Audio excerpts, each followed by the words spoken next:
Hey, and welcome to a special bonus episode of the Wealth Witch podcast. I'm your host, Leah Steele, the Wealth Witch. And today I'm super excited to bring you a special interview that I did as part of my friend Sarah Blackah's new podcast, Sirens of Joy. I was so honored to be one of the first guests on Sarah's podcast, and I'm really enjoying it. So I wanted to share the interview with you because it was such a great interview. I really believe that Sarah's genius is pulling incredible, deep little nuggets of wisdom out of people. And I'm so excited to share this interview with you. I hope you love it. Make sure to head over to Sirens of Joy Podcast and follow the podcast. She's got some other incredible female leaders that she's interviewed on there, and she's got a lot of exciting things coming up this year. Enjoy the show. This is Leah Steele, aka The Wealth Witch, and this is my podcast. I'm here to activate you to remembrance of your divine birthright to be wealthy in all areas of your life. This podcast is for people ready to have controversial conversations about the financial control, manipulation, and tyranny that faces humanity today. I'm gonna live in freedom.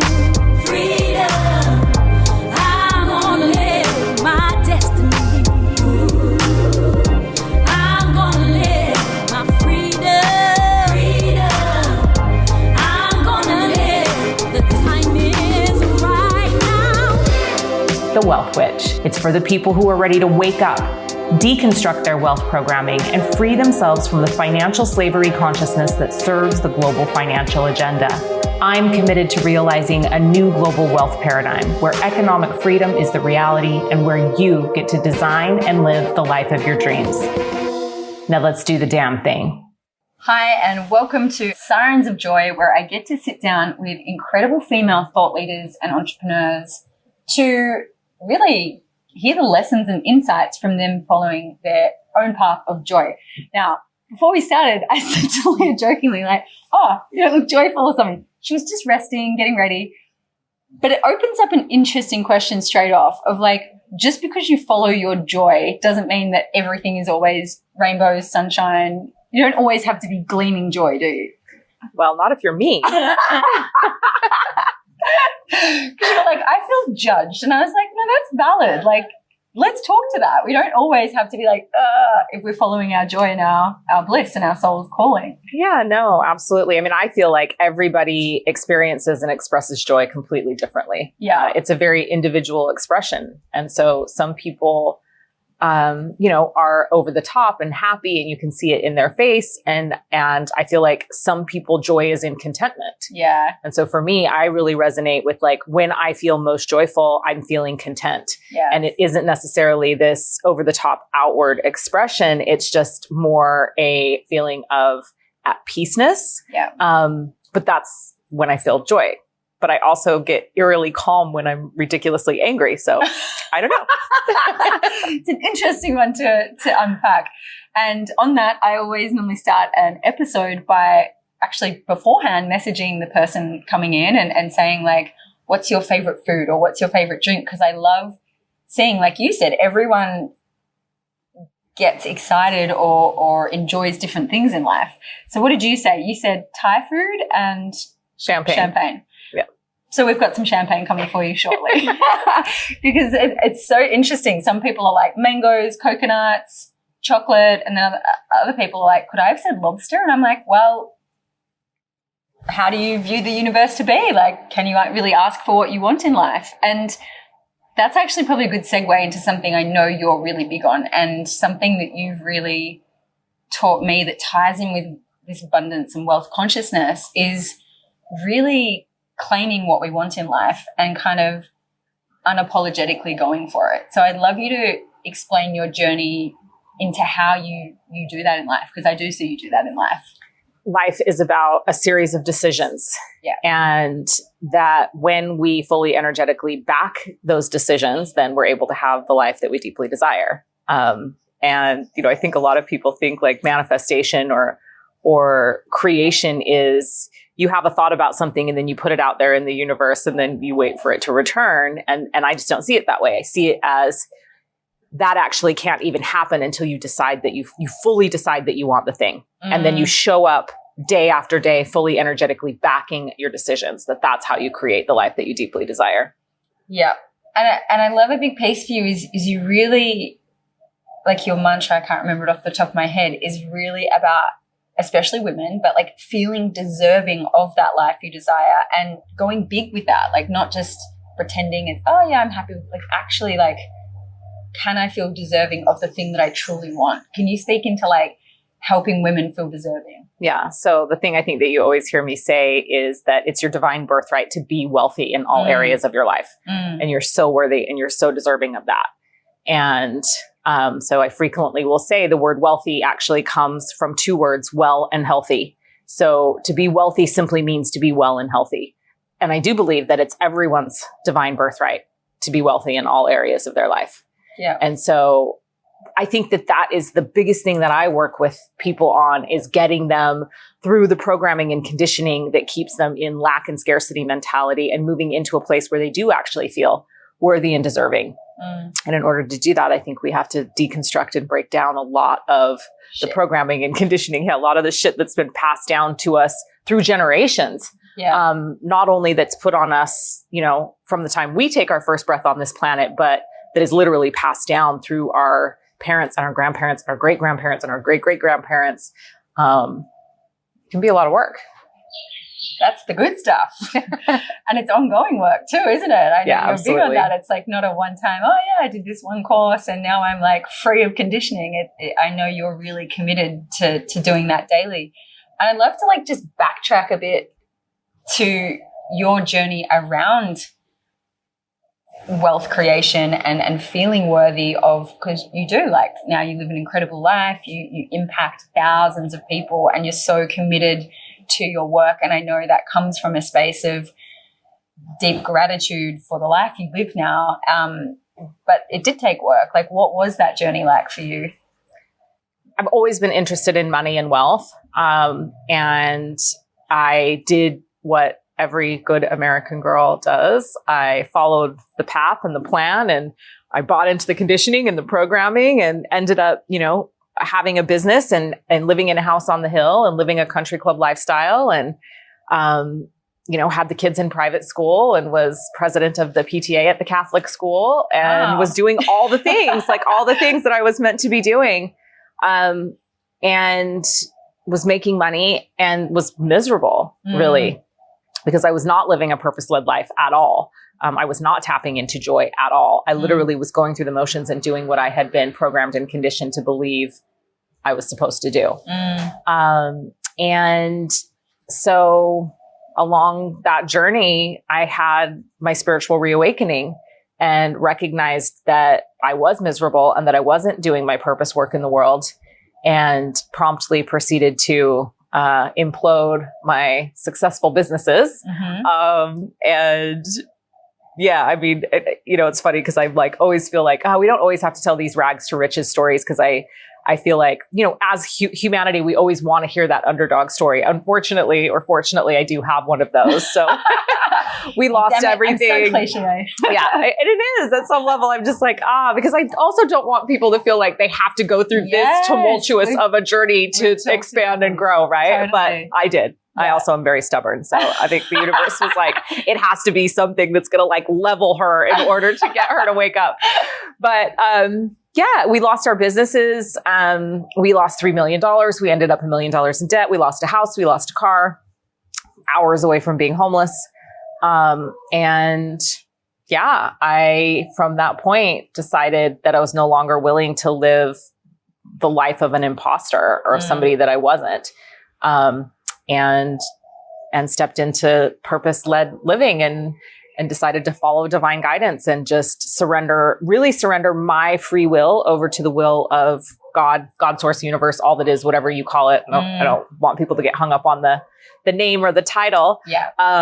But I decided to begin to live a life of service. I wanted to help people. I wanted to help people out of the situation that I was in prior to this happening, and hopefully before they lost everything, So, and that was the beginning of the journey. And I did a lot of, emotional deconstruction work, and emotional conditioning work through emotional clearing and deep introspection and journaling and lots of different emotional and physical processes. Yes. And I continue to do that because I feel like life is about continual growth and expansion.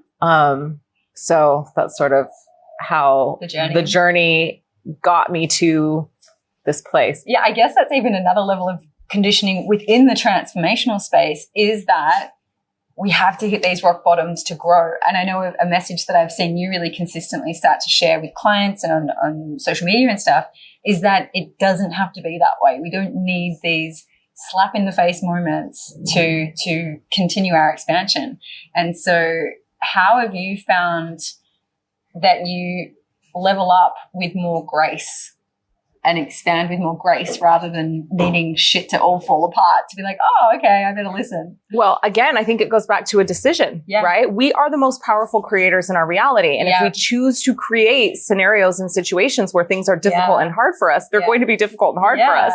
And so for me, I got to the point where I got tired of getting annihilated by my emotional processes. And I was like, is this really necessary, or is this just another level of programming? Exactly. And as spiritual people, I think that we do get a payoff from, look how much I've struggled. Look how much trauma I've experienced. Look how much I've moved through. Look how much I've come through.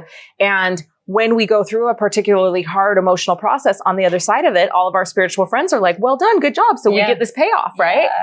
And the more I progress in my journey, the less fucks I give about what other people think of me. And so at some point I just was like, does this really have to be this hard? Yeah. Or can I actually grow and expand with grace and ease, or with maybe not grace and ease, because that sounds a little cliche as well, but with fluidity. Yes. Like, can I actually move through my emotional processes like a river where I come up against obstacles and obstructions, and instead of banging my head into the obstruction or the obstacle, I actually find a way to flow around it. Yeah. And I believe that it is simply a decision that gets us to that place. We just decide that it gets to be easier, or it gets to be fluid. Yeah.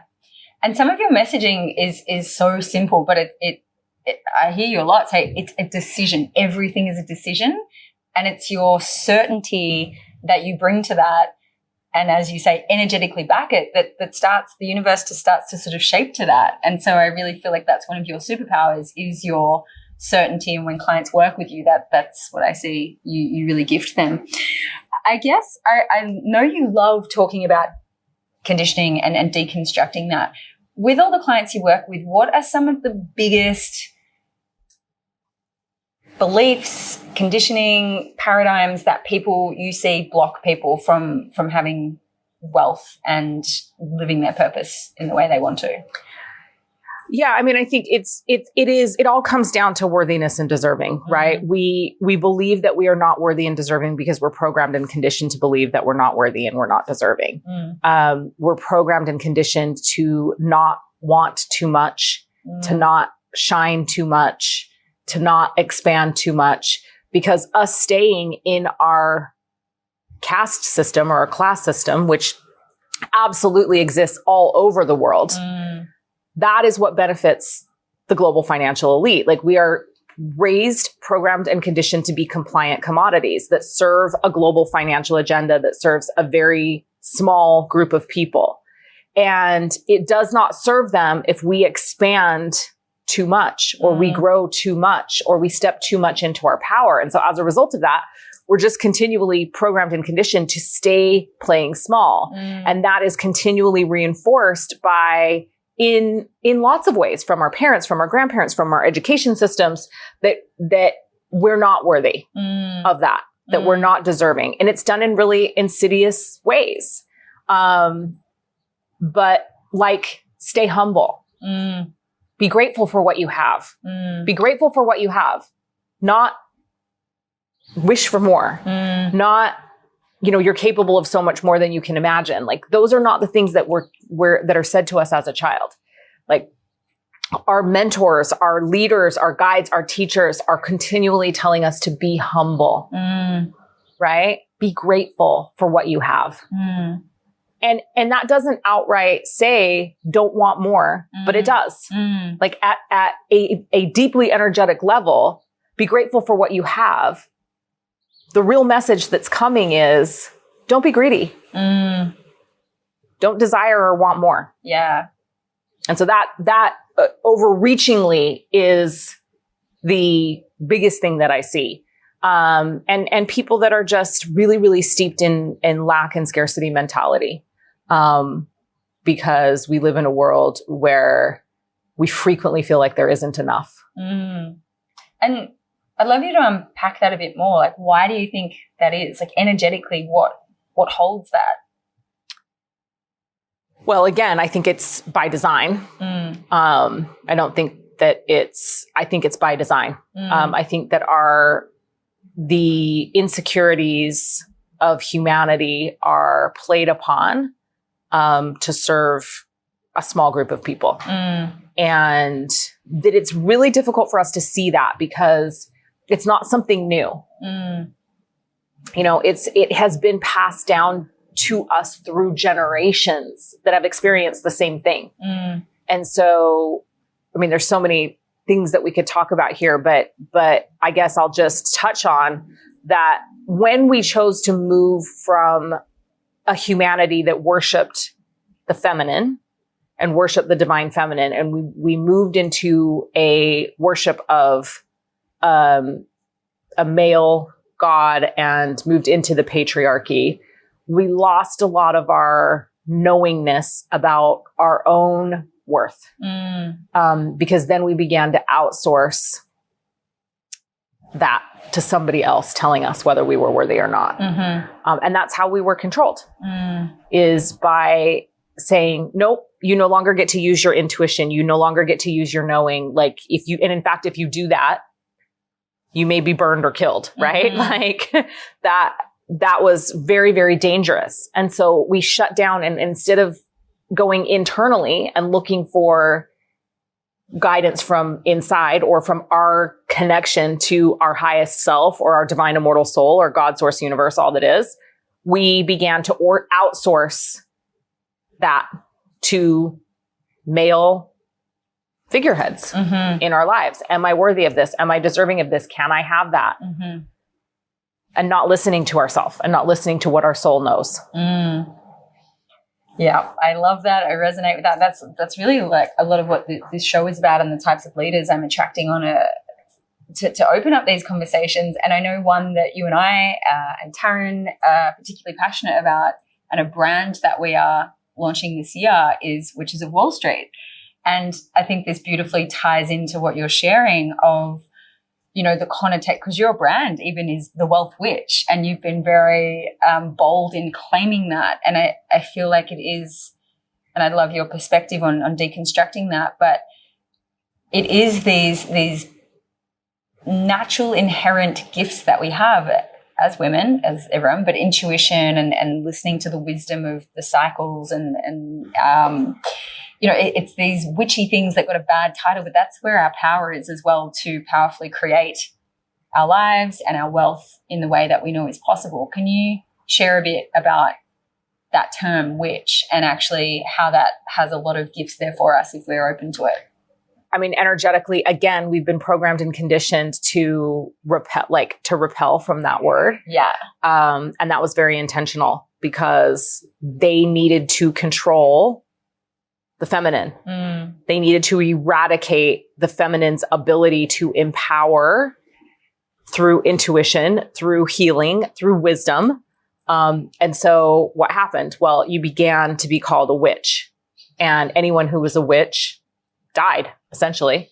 And they forced us to turn on each other. And so they would take you would be accused of being a witch, whether you were a healer, a mystic, or a medicine woman, or a midwife, or whatever it was that you did. You'd be pulled aside, and they would say, either we kill you or you name 5 people. Really? And in those days, you may have had children, you may have had a family. And so in order to avoid death, you named 5 people and you still were killed. Wow. So, And then those 5 people named 5 people, and those 5 people named 5 people. And sometimes it was 10 and sometimes it was 20 or whatever it was. But we turned on each other. We turned on our neighbors. We turned on our best friends. We turned on the people that were closest to us, because what they did was ignite a survival instinct in us, which immediately puts us into lack and scarcity. And that's where we've remained, is in this place of not trusting each other, not trusting humanity, believing that we're going to rat each other out, believing that we're going to turn each other in. And this happened especially from woman to woman. And so this is the wound that we carry. This is why it's so difficult for us to trust each other. I feel like I just went off on a major tangent here. No, but this is important. This is perfect.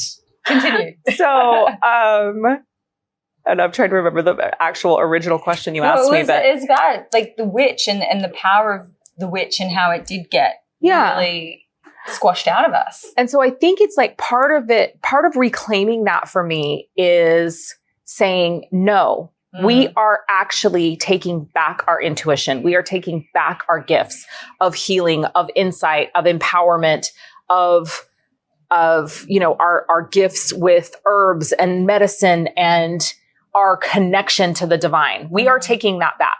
And you can no longer use this word against us, because it's something that now, instead of being something that we're going to fear, we're going to actually wear it with a badge of honor. We're going to say, yes, I am an intuitive, amazing, all-knowing woman that has an incredible connection to source. And I am powerful, and I will not be silenced anymore. And I will not be forced to turn in my sister. And so that's the beauty, I think, of what we're doing with Witches of Wall Street, as powerful women coming together, reclaiming this word, and all of us, I believe, are truly in a place where we desire to serve humanity.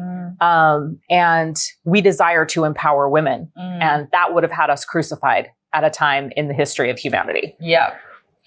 Yeah, I love that. And it is like, even what you're saying, like it's a healing of that through working together and being an example. We were saying, like, there's not many thought leading women out there that really, like, there's individual brands, but to work together collectively in a big way, I think is powerful as well.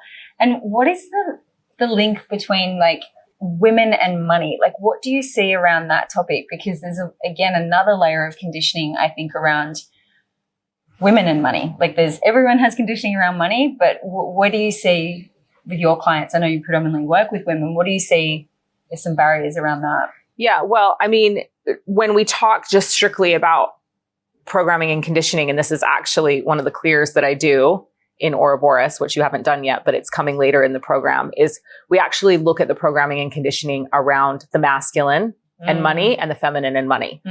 Because again, we disempowered women and we said, you are to do nothing but stay at home, procreate, have children, clean house, take care of babies.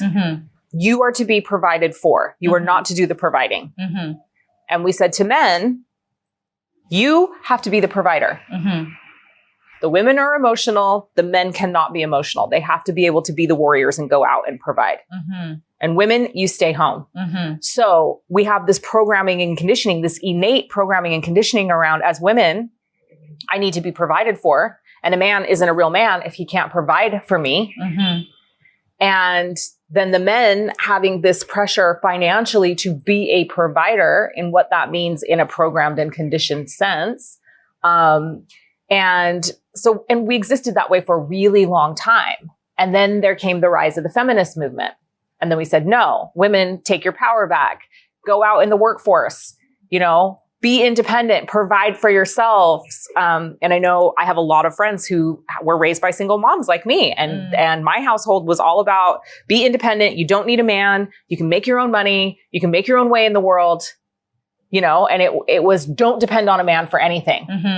And so you've got this programming that you've carried for generations inside of you that says a real man isn't a man if he doesn't provide, but you also need to act like you don't need a man.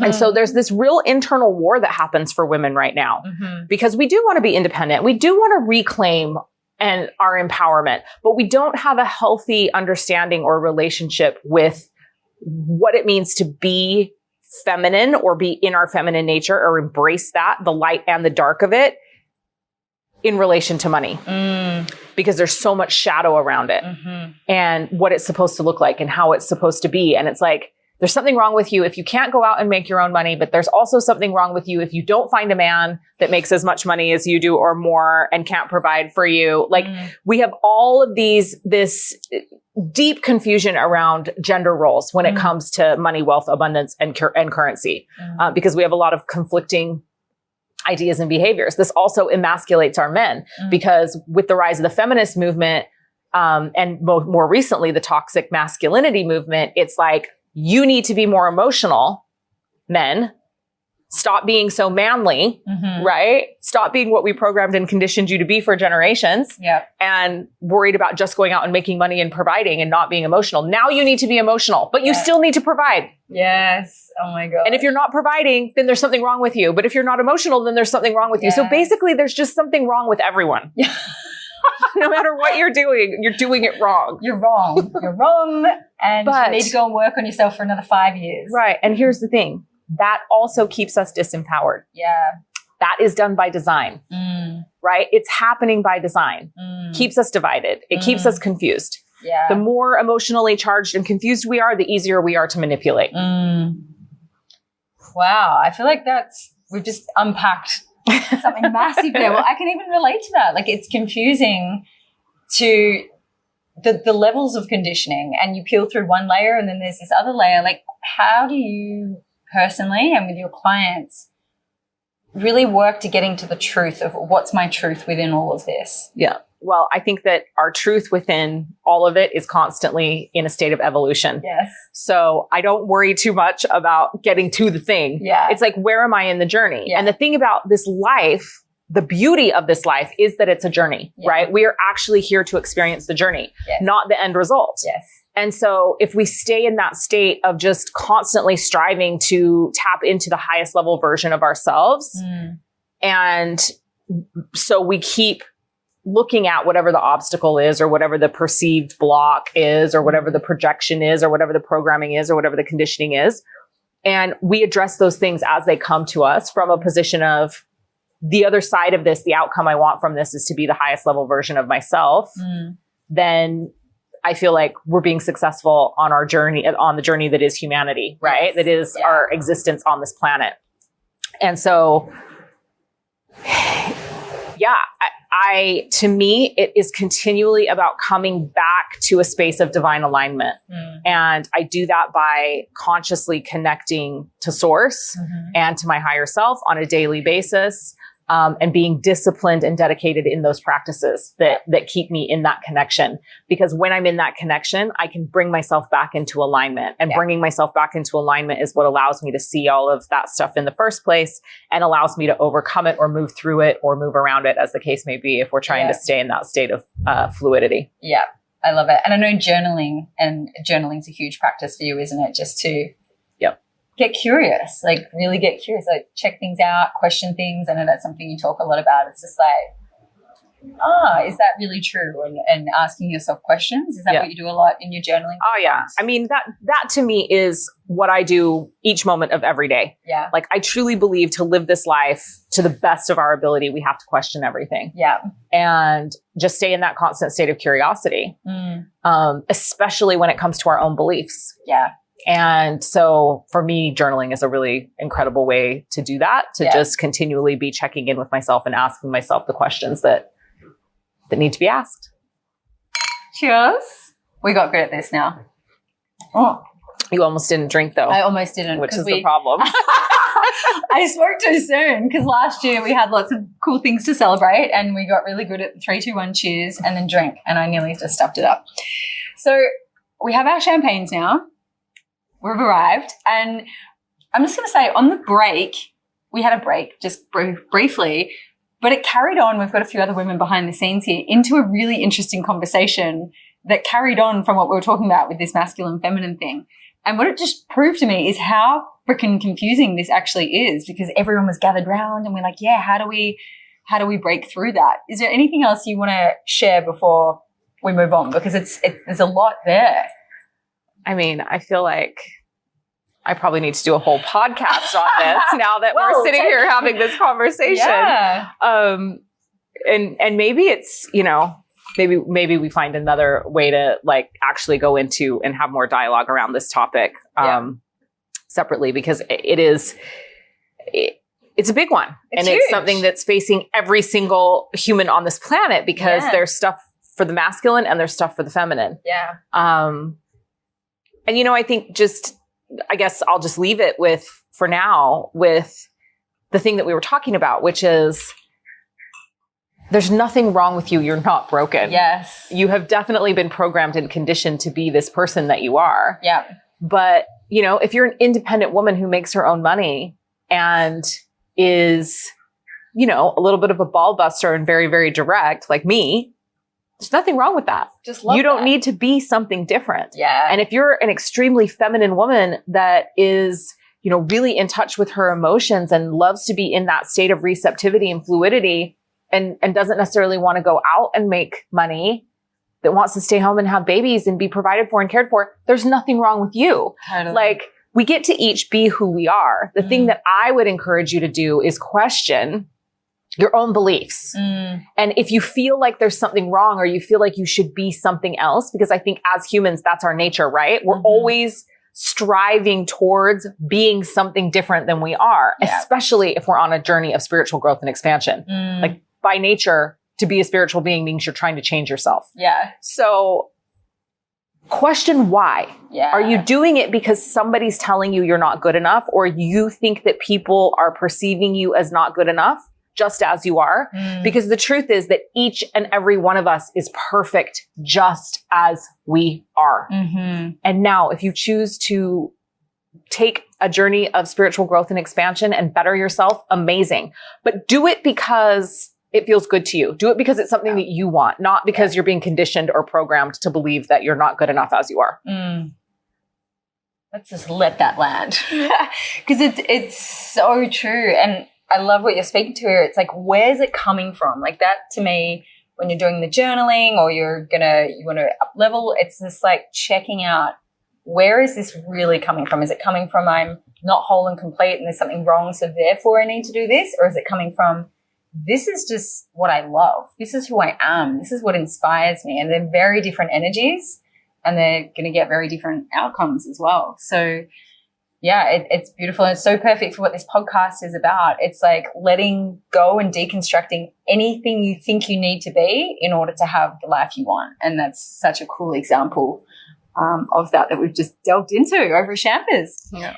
So next piece that I wanted to really explore with you, like, we've given you the nickname, the Oracle, because at the core of you, that's why you are. A lot of the work you do is, I guess, especially within the wealth paradigm, helping people create this new paradigm in wealth. And you forecast because you do see things. Has that always come naturally to you? Is that something a gift that you've always had, or is that something that's woken up over time? Yeah, no, that I have always had that. Yeah. And that is, I think my mom tells stories about when I was little, like 2 or 3 years old. And my mom was a speech pathologist, so I actually talked really, really early and was speaking in sentences at probably 12 months.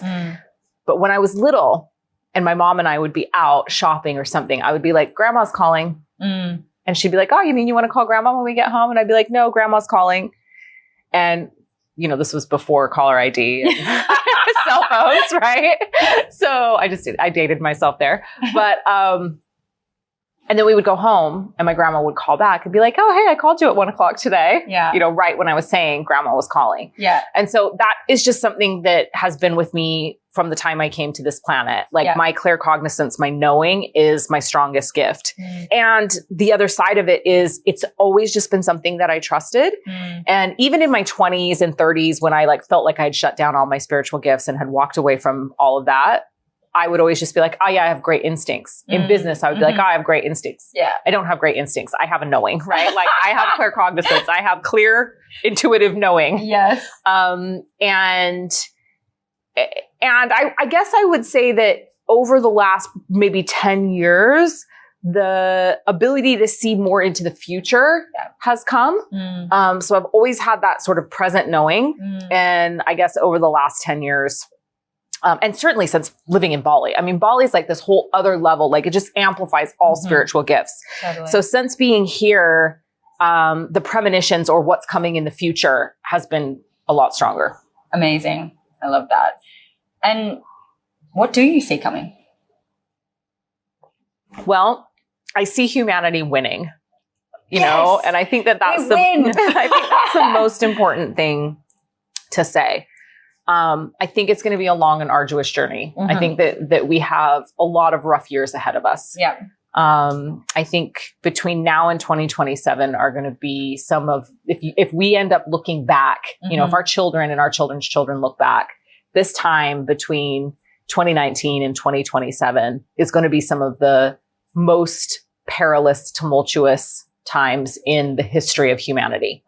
But I see us winning. And I think that we're going to learn a lot about ourselves in the process. And I think that we're going to return back to a lot of our ancient origins. And I think that's really important because we've lost a lot of wisdom and knowledge along the way. And so for me, this journey that we're on right now really is a return to origin journey and coming back to what's actually important, which is each other.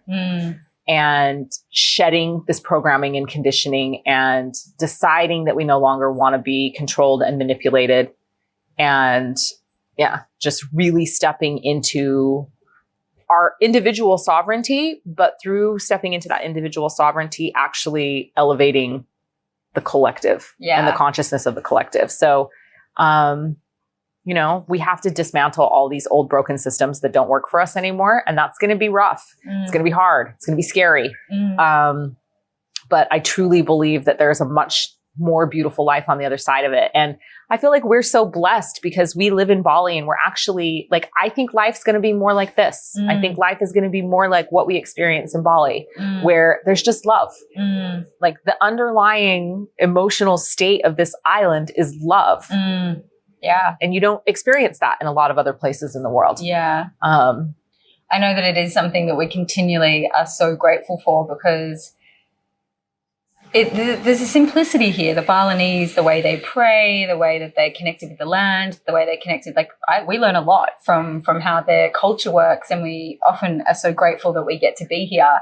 And the people that are here on the island at the moment, a lot of them are, you know, thought leaders in different areas as well. And there is that return and a simplicity because we're also kind of forced to. A lot of us got stuck here or we voluntarily got stuck here.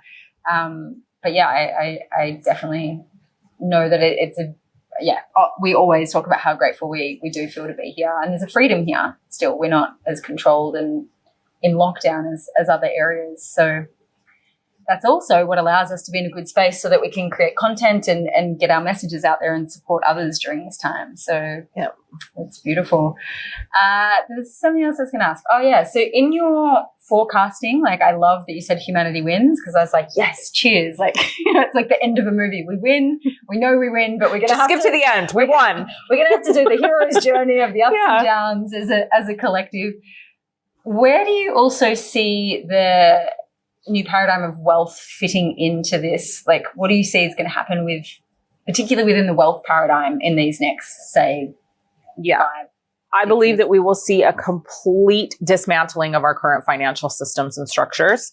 I believe that really will begin in 2022. Next year. And so 2022 to 2024 is going to be a financial shit show. Like, okay, take note. that will be the complete dismantling of all these systems and structures. Wow. And I think that will last into, I think we'll see a major collapse there probably either end of 2023 or beginning of 2024. And then we'll have a little bit of a recovery period of like, holy shit, what just happened to us in 2025. Yeah.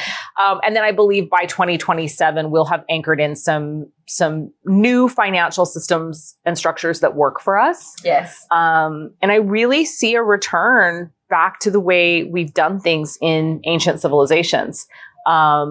You know, I don't think currency is going to look anything like what we think it looks now. I really believe that we have transitioned 240-year cycle that was about the physical mastery of matter and materialism and the individual, into this age of Aquarius, which is about spiritualism and knowledge and technology.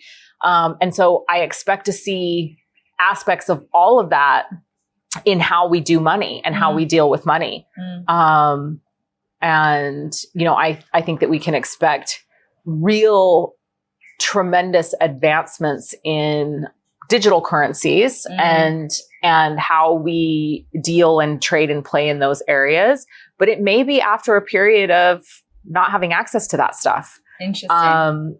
Because I, like anything else, in order to dismantle an entire financial system and structure, a pretty big collapse. I mean, this is like, for me, I had to experience the annihilation. I'm that stubborn. Yeah. It's the same thing. Like, we have to experience a major collapse. And, you know, for me, it's hard. And, you know, I do my monthly wealth forecast, and I'm always saying, like, I don't mean this to be doom and gloom. What I do mean it to be is I want us to be prepared for what's coming. And remember, in each and every moment, we're the most powerful creators in our reality. So we get to choose what our experience is inside what's happening in our external landscape. Totally.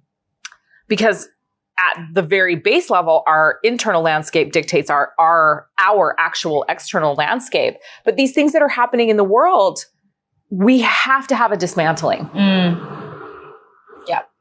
Because otherwise we'll just keep doing the same thing that we've been doing, which is controlling and manipulating and exploiting human beings. And we can't do that anymore. I mean, I think that the world is now aware of the exploitation of humanity that's happening on a global scale right now. And we can't continue that way. Yeah. The dismantling will be part of the awakening.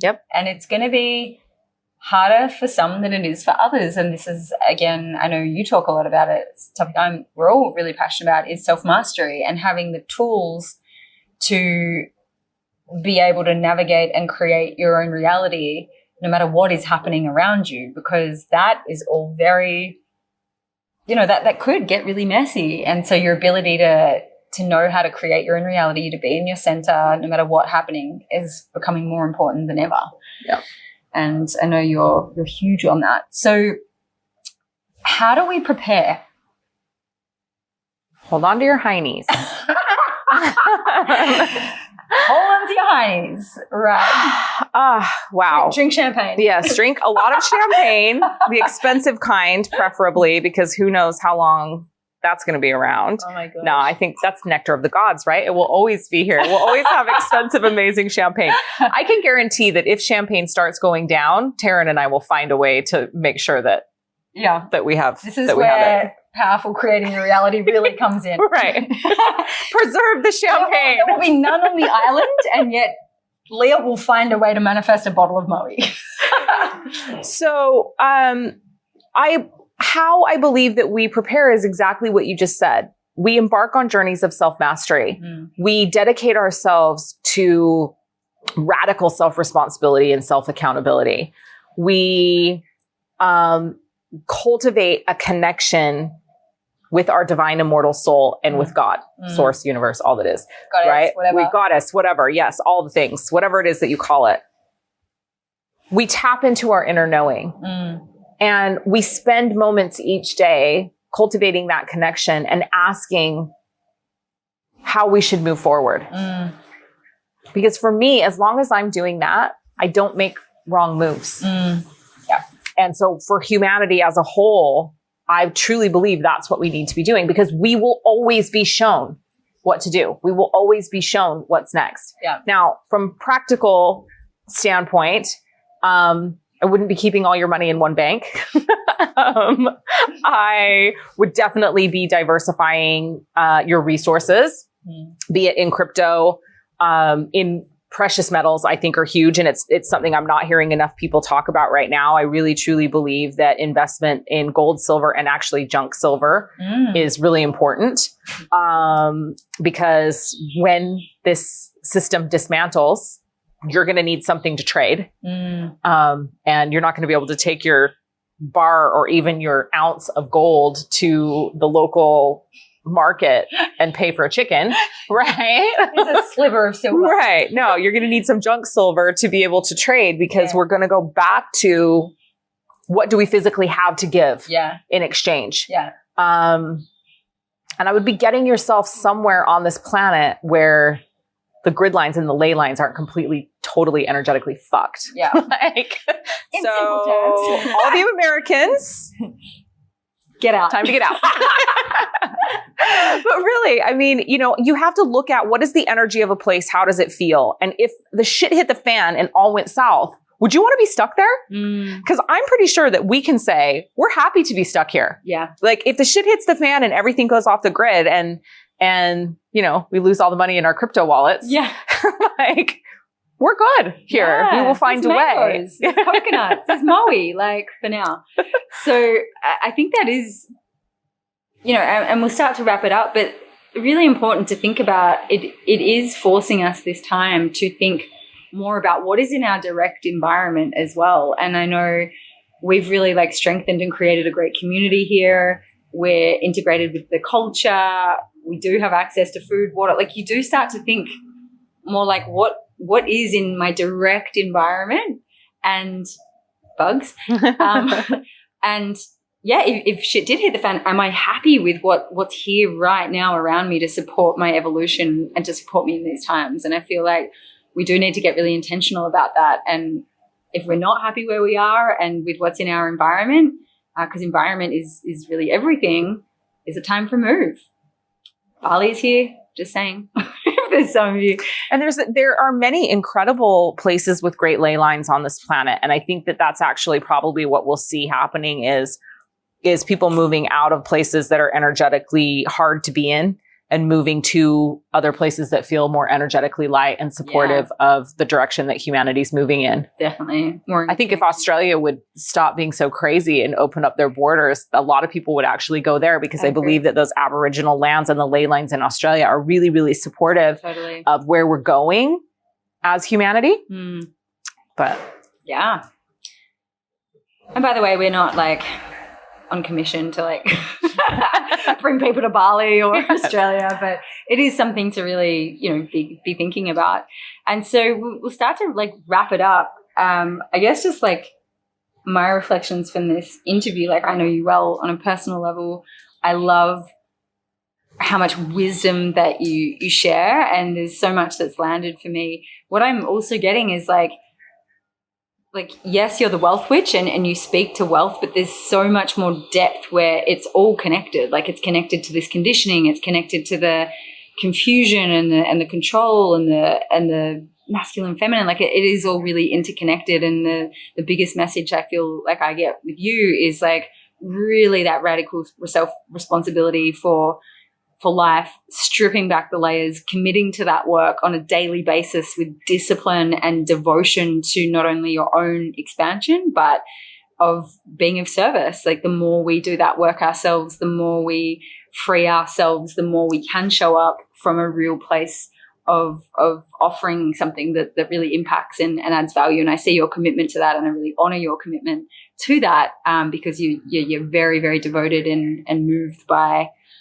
how can I be of service in this lifetime? So honoring you for that. And that's the reflection that I get when I sit with you. And you've definitely done a lot on my journey to you know, help. And that's why I love, you know, we talk about environment, like people you spend time with really rub off on you. And so who do you want rubbing off on you? And you've been one I choose to rub off on me in a non-weird way. And also, like, I love to ask people at the end, like, how can we support you in your journey and the work you want to get out into the world? Yeah, I mean, I think just conversations like this, to me, having conversations like this and exposing more people to what I believe is really happening in the world is it for me. You know, I have a podcast, the Wealth Witch podcast, that I'm obsessed with. So definitely, I love podcasting. I think it's amazing. You've just hit 30,000. Yeah. So we're excited about that. And really, you know, so I'm excited that you're doing your podcast. Yeah. I actually just had a really cool idea. I think we should actually put this interview on my podcast and direct people to yours. So I think that'd be really cool. But, you know, for me, I want people to move to the space where they start to question everything. And that's the biggest gift to me, right? And so if you want to hear more about what I'm about, certainly you can come check out the Wealth Witch podcast in all places where podcasts are streamed. We'll drop links in the show notes for you to follow on and follow Leah. Yeah. And I mean, I think that really is probably the place to go if you want to know more about what I'm about and what I'm up to.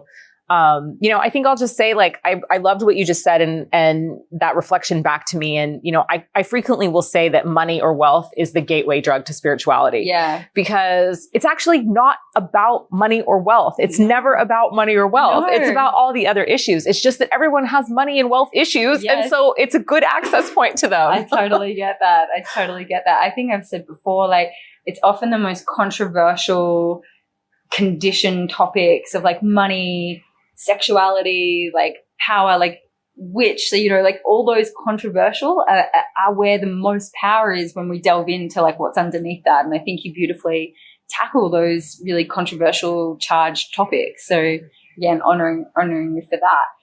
We're going to bring it home there. We're going to finish our champagnes. We have some Thai food arriving because that brings Leah joy. But thanks again for watching. There's plenty more episodes to come. Make sure you subscribe. I'd love to hear your feedback and, reviews about what you're getting from these interviews. And also if you've got questions or other topics that, you'd love to inquire. Here in Bali, again, we have access to some incredible thought leaders in many different spaces. And I'm going to be sitting down and really just delving in on all the topics that are relevant at this time. So thanks for joining. Thanks for listening. And thank you, Leah Steele, for bringing the knowledge bombs. Thanks for having me. That's a wrap. I hope you enjoyed the show. Make sure to connect with me on social media and reach out. I love hearing from you. And if you want more of me, real, raw, and uncensored, make sure to join the Wealth Witch Telegram channel. It's my free channel where I share all of my random daily musings as well as the information that I feel like is important and pertinent to my community. We've put a link to the Telegram channel in the show notes, so make sure to come join us over there if that intrigues you. Remember, wealth is a mindset, and you are the most powerful creator in your reality. Until next time, this is the Wealth Witch signing off.